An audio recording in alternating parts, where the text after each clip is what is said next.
Taxi operators in Port Antonio, Portland are calling for the construction of a designated public transport vehicle park. They're currently stationed in a paid car park, but the operators say it's not conducive to efficient public transportation.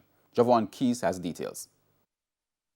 It's not business as usual for taxi operators in Port Antonio, Portland. They pulled service on Monday to highlight their issues. We do have nowhere to park. Rain falling, the people don't have no place where for shelter rain. Sun, they don't have no for shelter. So everybody end up by the gas station. Them now want we over the gas station for pick up over there because we get ticket over there all the time.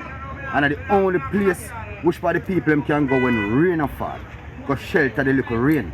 If sun shine over the taxi stand, which part them give it, the people not really have stay over here so because over here so hot. As it is now, they currently park in the municipal car park designated for private vehicles. They say because of this, illegal taxi operators have had an advantage as they don't have to stay in the park. President of the Port Antonio Eastern Taxi Association, Paul Blake, says they've made proposals to the Portland Municipal Corporation. By putting up a long fencing, we in terms of shelter and lift the ground level from at least 1 inch, so that when the rain fall, persons have places to shelter rather than to run across the service station, which is a private entity.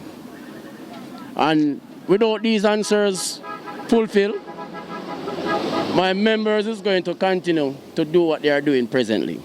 We reached out to the municipal corporation for a response, but they declined the request. But the taxi operators also have other issues. All we ask for just a little fear increase because we know the gas there, yeah, and we just want to face up back with the demands and what we are going through right now. I drive on a full tank of gas every day and I still can't go with any money.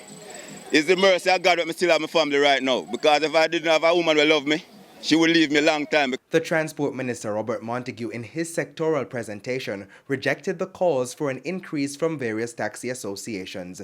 They say with increasing gas prices and damage to their vehicles due to bad roads, things can't remain the same. Javon Keys, TVJ News.